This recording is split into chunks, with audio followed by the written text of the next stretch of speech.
émission tey bi hommage la ki ngeen janool dafa génn àddina yàggul émission bi ñi ngi ko defoon fii ci TFM le 6 février 2014 Safiétou Diatta di lion bu handball Safiétou Diatta di handballeuse u cinquantenaire bi ñu def émission bi 6 février 2014 Safiétou Diatta génn àddina le 21 juin 2015 tey jii li tax mu dellu si émission bi di hommage xam ngeen université Gaston Berger lañ ko affecté woon mu nekk nag ci sport bi à l'université Gaston Berger moom Safiétou Diatta bërki démb université Gaston Berger gagné coupe du Sénégal de basketball góor ñi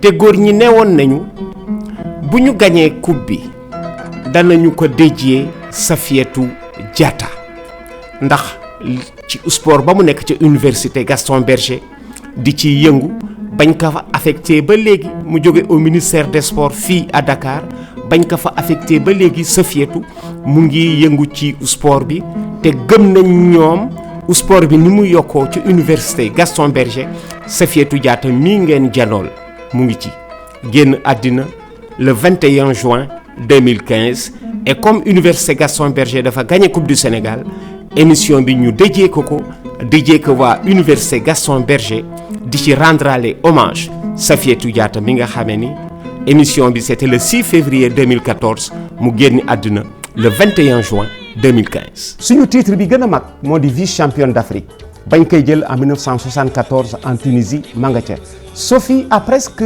signé comme on dit un contrat à vie avec le sport puisque Safi a été cadre du ministère des sports où elle a été directrice de la formation tey jii ma nga à l'université Gaston Berger di fa enseigner la psychologie et je dis c'est une chance pour les sportifs saint-louisiens parce qu'en elle daañu tenir ku nga xamee ni dana mën a relancer le handball à Saint-Louis c'est Sophie est partagée entre la Casamance Thiès Dakar elle va apprendre à aimer Saint-Louis parce que Saint-Louis est une ville très attachante Sophie ma jox la kàddu gi nga nuyu cercle boobu entre Dakar Thiès Casamance et Saint-Louis ñu waxtaanee fii nga jaar ba yegg si fii tey. waaw maa ngi lay d'abord nuyu. merci Diatta. nuyu téléspectateurs yi.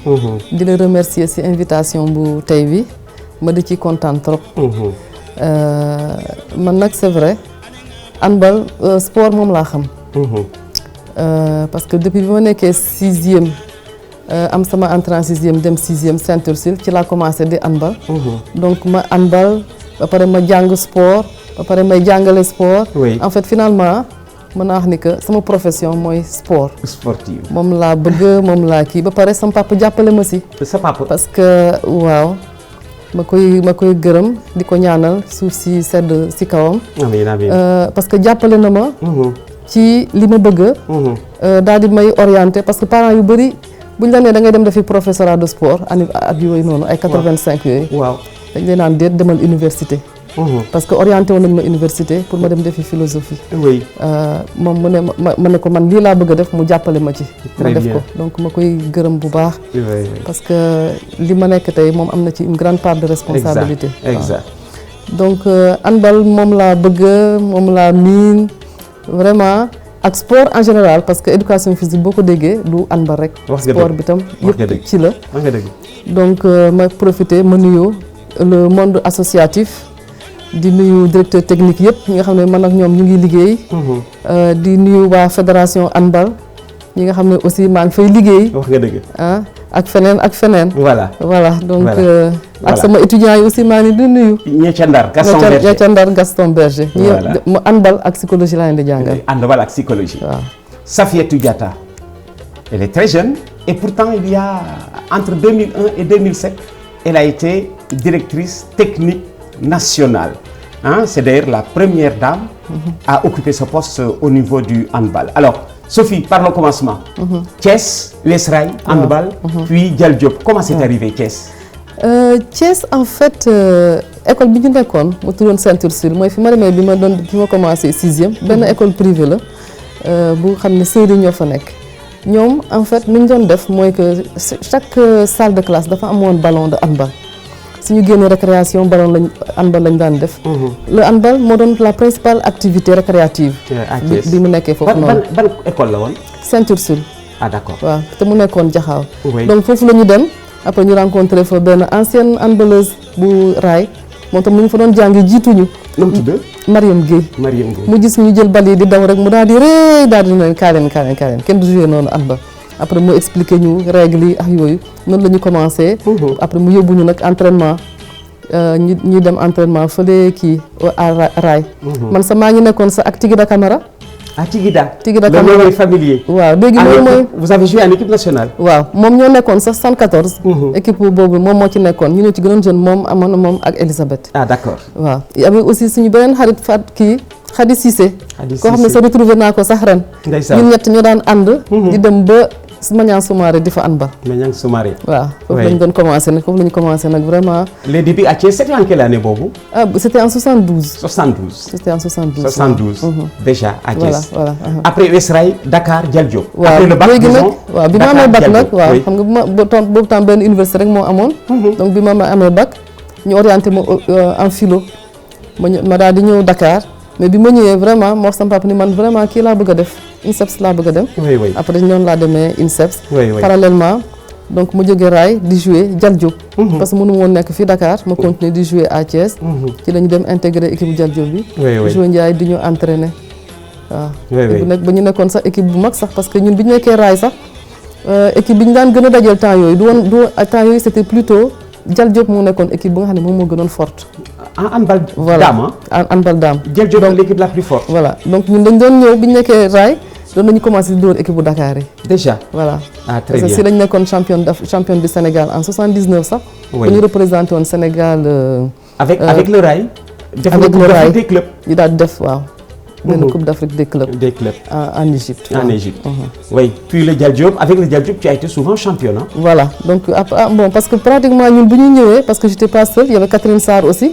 boo xam ne ñun ñoo nekkoon Catherine Sarr en ce moment mooy proviseur u Mariama Ba. moom mooy proviseur Mariama Ba. Catherine qui était une gardienne de hand. voilà donc moom tam ñu ñoo amandoo bac donc ñu ñëwandoo Dakar nekk ñëw INSEPS ba pare ñuy jouandoo au club donc loolu dafa wàññi équipe Rail bi. wax nga dëgg. dafa wàññi équipe Rail bi waaw. alors Rail. Dial Diop. équipe nationale au début des années 74 muy sa première coupe d'Afrique. waaw vraiment première coupe d'Afrique moo doon sax la première coupe d'Afrique sax. la première hein, bu confédération. oui. waaw 74 la woon bu temps fu Babacar Fall moom moo nekkoon à la confédération. c'est une ancienne gloire du football. voilà Serigne Mbaye Fall. Serigne Mbaye Fall. voilà waaw donc temps yooyu sax man li ma ci gënoon neex mooy que dañu mayoon temps ñu préparer championnat yooyu noonu. ñun jigéen ñi demoon Strasbourg. ñu def fa 1 mois de stage. góor ñi demoon Chine. def fa tam 1 mois de stage. oui. après ñu dem championnat d'Afrique bi. Oui. à Tunis. bon après ñun y avait 5 équipes nag bëriwul woon nag parce que comme c'était le premier championnat bëriwul woon nag 5 équipes la woon. bon ñun ñu dem ba finale. contre l'équipe de Tunisie. waaw góor ñi y avait plus d'équipes ñoom ñu dem ba ñoom ñu am médaille de bronze. terminé 3e. waaw derrière Tunisie ak Cameroun. waaw c'est ça. c'était déjà un bon podium hein. waaw 1974 Sénégal était vice-championne. c'est ça en filles yaa nga ca. waaw mu nekk sa première campagne. mu nekk sa les garçons première étaient campagne 3e. waaw. nga def yeneen campagne après Tunis 74. waaw après en 76 delluwaatoon nañu Alger comme defoon nañu ay résultats yu baax demoon nañu Alger mais Alger malheureusement ñu classé 5e bi ñu classé 5e ñu dellu si ñu ne ñu bon comme handball amuñu performance bu baax boobu noonu. ñu daal di ñuy. demu leen championnat d'Afrique. demuñu yi si topp. oui. et loolu lu porte préjudice la handball. mooy année yi gars yi daan wax désormais on va sortir les disciplines. voilà sortables. voilà. c'est à peu près sûr que dinañ def un bon résultat. voilà. mais quand même participer nañu yenn compétition yi mais c'était plutôt ay jeux de l'Afrique de l'Ouest. oui. waaw boobu am na benn boo xam ne c'était à Lagos. à Lagos vous avez joué la finale contre le Nigeria. contre le Nigeria. voilà contre le Nigeria waaw. voilà c'était au Nigeria. voilà gaañu Safietou Diatta Safietou Diatta lay ganale. diminutif bi Safi Diatta xam nga dafa am discipline yu nga xamee ni dafa am tur yu ñu àndal. waaw Cheikh Seck handball moom tamit moo yore fii d'ailleurs en ce moment comme entraîneur national. Fallou Ndongo ci handball bi. moom Safi Diatta Elisabeth Adams. man moo di tur yi nga xam ne ku tudd handball dafay ñëw ci man Elisabeth Adams. Safi Diatta ay emblème la ñu woon ci boobu discipline. puis la France. bi nga demee France à Dijon. peut-être pas pour être professionnel. da nga demoon pour jàngi mais tu en as profité pour jouer. waaw bi ma àggee foofu noonu alors donc waa université bi UFR CEFS UFR sport bi. oui bu nekk si université de Dijon dañu xamoon ni dama doon handball après ñu laaj ma ndax bëgg naa ñëw jouer ak ñoom ma leen waaw léegi noonu laa jouer après sax ñu dem championnat national universitaire. ba ñu jël fa 3e. c'était en quelle année Dijon. en 91. 91 waaw 3e nga def fa combien d'années. Dijon toog naa fa ba ay 8 ans yooyu noonu. waaw 8 ans. waaw ma dem dellu si dama ñibbisi woon. je pense une année waaw demaat waaw. toujours à Dijon. waaw toujours à Dijon waaw foofu laa toog def sama njàng parce que dama doon def doctorat. oui ci laa doon def doctorat en sciences et techniques des activités physiques et sportives. oui waaw voilà. kon de bi nga ñibbisi ak spécialisation en psychologie du sport waaw fekk na ma bàyyi nag quand même parce que bi ma defee joué ma fa la yàgg nag parce que ma commencé 91 92 ma daal di bàyyi. parce que bi may dem dama fa yóbbaale woon sama doom boo xam ne elle avait à peine 2 ans. ah d'accord waaw. ah d'accord. waaw alors léegi bi nga dellu see nga continuer di militer quand même au hand. voilà donc bi ma dellu see après Charles Diaw gis ma benn mu ne ma ndax bëgguma nekk DTN parce que. à l'époque président de la fédération. moom moo nekkoon président de la fédération. bon donc j'avais accepté. waaw si la ma nommé ma nekk directrice technique nationale. oui. commencé monter équipe yi ba ñu ma yóbbu garçons yi boobu temps sax garçons yi lañu mettre woon en avant et pourtant soo xoolee configuration bi pour handball féminin dem nekk champion muy gën a yomb. oui mais après mais moment yooyu comme dañu waxoon ni que il fallait que ñu am ay équipes yu performantes pour ñu génn. donc équipe performante bi ñu amoon en ce moment là góor ñi la woon. loolu moo taxoon ñu def on a mis l'accent sur les garçons yi nga xam ne. ñu ngi génn nekk partout à travers le monde am na ñu nekkoon Arabie Saoudite amoon ñu nekkoon France ñu nekkoon Libye après ñu daal di leen réunir ñu former équipe ak ñi nga xam ne ñu ngi woon fii Sénégal. oui oui directrice technique nationale du hand de 2001 à 2007. après tu t'es retrouvée au ministère des Sports. oui comme directrice de la formation. waaw mais avant dama nekkoon ci direction bi d'abord ah d'accord waaw liggéey naa tuuti ci direction bi pendant ay années sax après ma nekk sax chef de man maa doon chef de division formation. oui et après laa doog a nekk directrice de la formation. foofu laa jógee foofu laa bàyyi pour dem université de Saint-Louis. comment tu es entrée à la confédération de handball. waaw en fait confédération man maa nga fa comme comment on dit maa ngi ci benn commission. bu tudd entraînement et méthode.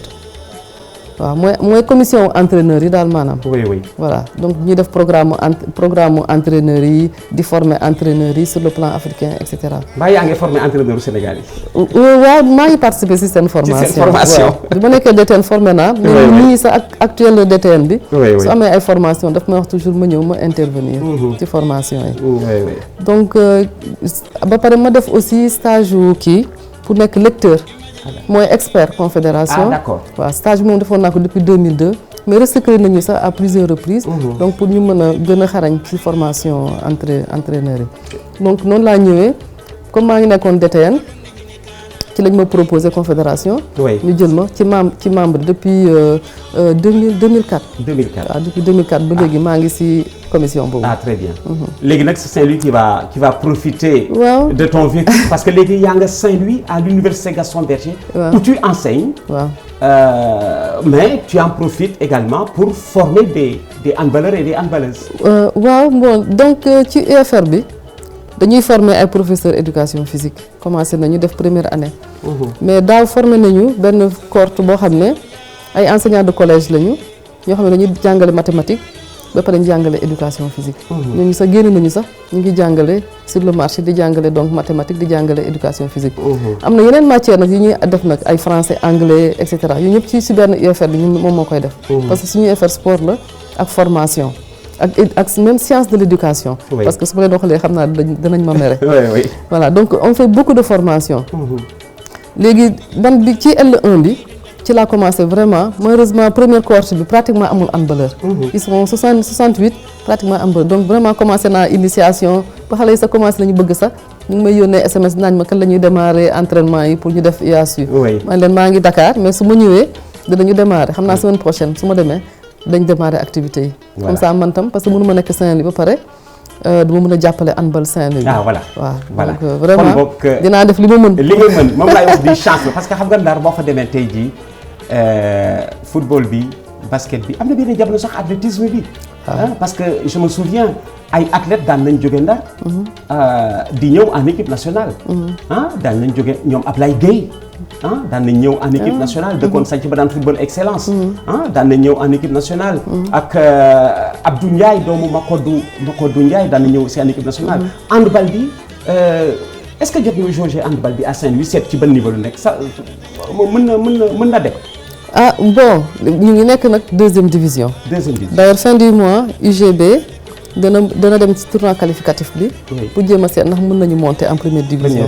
waaw moo xam naa dinañu dem mais bon nañu essayer mais je pense qu'il faut ñu liggéeyaat encore tuuti. pour ñu mën a am niveau yeneen équipes yi nga xam ne ñoom ñoo nekk surtout au niveau de Dakar. peut-être yeneen régions yi mais au niveau de Dakar il faut ñu liggéeyaat tuuti. Très bien. mais ce serait une chance su fekkee ne mën nañu qualifier ñu mën a commencer aguerrir et puis dana leen gën a motiver et puis ñu gën a mën a liggéey aussi sur le plan régional. voilà gëm naa ni dana fa liggéey ñu ngi commencé bëgg Ndar commencé na ma wax waas yi ca Ndar te ku xam waas dana xam pataxos kanam tuuti dana xam pataxos ak côté yi bu yàggee mu daal di bëgg Ndar commencé nag comme on dit di suqale ànd bi à Saint-Louis yan contact nga fa am yoo xam ne ni mën nga compter ci ñii pour relancer pour vivifier le hand à Saint-Louis ñi nga jot a contacter. mais Saint-Louis si boppam ñun université si boppam. foofu la vivier la. waaw foofu la xale yi sax di entraîner. D'accord. waaw ñoom donc foofu ci biir université bi tour de la foofu la ñuy entraîner ñu nga fa ci biir université bi déjà. donc amul kii.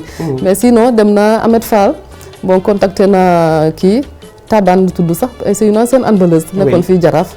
donc man ak moom ñu ngi waxtaan pour jéem a def ay école de sport de filles. foofu au niveau de Ahmed Fall. am na sa benn promotionnaire tam bu fa nekk tudd Victor Faye moom sax am na fa benn club mu ngi ma naan kaay ñu formé waat beneen club fii kii mais bon loolu moo tax ma ne club dafa metti bu Gaston Berger boobu. waaw comme taxawagul. taxawal leen ko ba pare soog a seet beneen. voilà donc loolu la ñu bëgg loolu la ñu joxee priorité mais c'est vrai que comme nit ñi xam nañ ni maa ngi fa ku nekk mi ngi bëgg ma ñëw jàppale ko et cetera bon dinaa def li mu mën daal. da ngay doon développer waaw fa nga nekk Gaston Berger bi. Gaston Berger waaw. voilà kon Ndar am ngeen chance parce que du ngeen génne Sénégal cadre handball bu nga xamee ni gën na ko sore ci loolu. joué na en France joué na équipe nationale te podium bi handball musa am di vice championne d'Afrique les Lions de 1974 maa nga ca cour gis tey ji xam ni booba temps xale la justement championnat d'Afrique non apprécié participation jigéen ñi d'abord 6e du dernier championnat d'Afrique fële en Algérie. waaw c'est une excellente performance jigéen ñi vraiment def nañu performance bu baax dëgg la soo nee 6e sur 10 ñii dañuy foog ni peut-être bon defuñu fa dara mais soo xoolee nga jël résultat match bu nekk résultat yi xale yi def. ci ngay xam performance bi ñu def. ñu ngi rencontré ay équipe yoo xam ne ñu ngi jóge championnat du monde Serbie. yàggul décembre ñu joué championnat du monde Serbie donc ay équipe la yoo xam ne dañu préparer championnat du monde bi. ba pare ñu doog a préparer championnat d'Afrique bi ñu doog a ñëw fii nii. donc ay équipe la yoo xam ne am nañu ay matchs amicaux yu bare ba pare am nañu ay matchs de compétition ci championnat du monde bi. bu niveau boo xam ne un niveau intéressant balaa ñooy ñëw ci championnat d'Afrique bi. su ma jëlee par exemple Tunisie nga xam ne ren moom moo détrôné Angola. Angola nga xam ne ça fait peut-être 11 titres la ñu am. continentaux nekk championne d'Afrique. su ma xoolee seen match bi ñuy joué ak Sénégal. 4 points lañ leen dóor. 4 points. et man ngoon bu nekk dama doon wax ak kii Abdou Faye mooy arbitre international dañu am ñaari arbitres internationaux. IHF d'ailleurs ñoom ñoo sax ñoo arbitré finale bi sax. d'accord waaw vraiment un grand bravo. parce que c'est une très belle performance aussi. mu ne ma tey su fekkoon ne gardien yi nekkoon nañu en forme rek. mu ne ma match bi gagné nañ ko. et c'était le soir chaque soir. damay connecté wu ma waxtaan ak ñoom. après ñoom comment ça s'est passé et cetera nga xam ni vraiment. soo xoolee 6e place la mais soo xoolee sorewuñu podium africain bi waaw vraiment bi ñu jooyee ma ne ñii nag vraiment am nañu leen naqari ñu seen 6e place bi waaw ñun mi ngi ñu neex parce que gis nañu ñu leen jiitu te ñoom ñu ngi jooy ma ni bon c'est bien comme xam nañ ni mën nañ def plus et mieux non je pense que là par exemple prochain championnat waaw il faudrait que ñu jàppale leen dès maintenant ñu commencer ko préparer wax nga dëgg Diatta parce que ñun loolu nag mooy suñu problème dañuy xaar ba affaire bi ba mu jege fu nekk bu daw jëm fa voilà Safi Diatta moom lay ganale tey c'est la handballeuse du cinquantenaire waaw c'est-à-dire ba ñu demee indépendance ba léegi li fi yëngu ci handball ci jigéen ñi moo di la meilleure handballeuse wax naa leen Lune Diop ci basket bi wax naa leen Aïda Diagne ci basket bi ba tey jigéen ñi Djibi Diop ci handball jigéen ñi moom ci góor ñi Djibi Diop moom ci jigéen ñi moom la au-dessus de ça nag il y a c'est vrai que El Hadj Diaba c'est aussi le sportif du cinquantenaire parce que El Hadj Amadou Diaba médaille olympique mi ngi ci bii nekk nga xamee ni ci la Lune Diop nekk ci la Djibi Diop nekk ci la Domingo Mendy nekk avec le footballeur du cinquantenaire moom Safi Diatta ñaari jigéen na fa nekk moom ak Aïda Diagne kon chance Ndar la que ñu mën am handballeuse bu bidimension nekk ca Gaston Berger Safi sa carrière ñan ñoo la marqué comme entraîneur. alors comme entraîneur man déjà naa wax waa Thiès yi parce que quand même waaw là où tu as débuté. waaw foofu ma débuté ndeysaan kenn ki sax Sougou Fara Sidi Sougou Fara gaañu na sax. Sougou Fara. waaw qui était en équipe nationale la. waaw mu nekkoon sax entraîneur équipe nationale 74 mi ngi doon joueur mais après mu nekkoon na entraîneur. Sidi Sougou Fara waaw gaañu na si yàlla na ko yàlla yërëm. vraiment y avait aussi Alain Montero. te mu nekk directeur administratif te mu nekk directeur administratif actuellement. bu comité national olympique. waaw moom moo nekkoon suñu entraîneur aussi fële Raay ba pare nekk sax aussi entraîneur équipe nationale féminine. d'accord waaw pendant des années. waaw donc Alain ci gaañu na waaw ci gaañu après ñooñu nag vraiment ki ma marqué mooy Joseph Ndiaye entraîneur u Dial Diop. Joseph Ndiaye. Oui léegi mi ngi nekk Canada. foofu la nekk. D'accord lui aussi un grand entraîneur. am na ndax ñeneen bon Georges Grave aussi xam nga yoroon nañu fi aussi. ba pare aussi amoon na ay de grands dirigeants man su ma xoolee Bakary Coulibaly. moom dirigeant la woon maa ngi profité te di ko remercier ay ñoom Patal Serigne Mbaye Fall. waaw Serigne Mbaye Fall d'abord. Serigne Mbaye Fall moom Serigne Mbaye Fall xam nga Serigne Mbaye Fall muy sànq di beeg foo jaar ba ñëw ci handball bi dafa ree ba sonn parce que daan na nekk le capitaine de la sélection d'AOF de football waaw Serigne Mbaye Fall. La première coupe d'AOF de football à Saint-Louis moo ko fa yóbbu avec le réveil de Saint-Louis comme capitaine. Alors au football on l'appelle Serigne Mbaye Fall.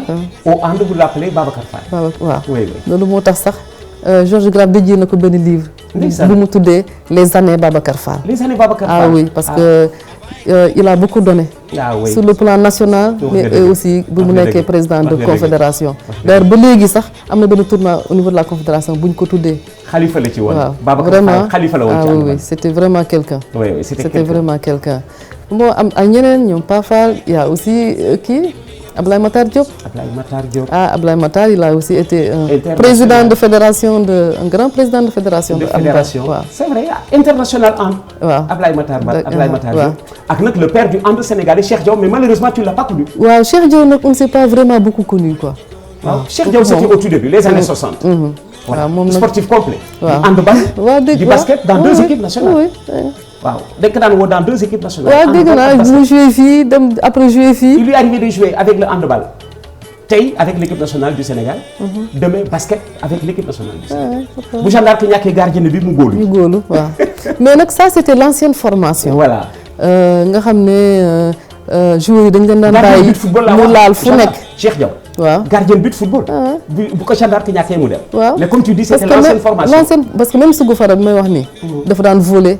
dafa daan basket yëpp lañ doon def mais léegi dafa am une spécialisation très précoce c'est-à-dire xale bi day ñëw rek ñu orienté ko déjà ci benn filière alors que richesse la xale bi laal fii def ay sport individuel def ay sport collectif et cetera moom mooy gën a jox ay capacité waaw Safi Diatta experte nga tey jii ci handball bi pas seulement au Sénégal et en Afrique et c'est une chance. que nga nekk doomu Sénégal.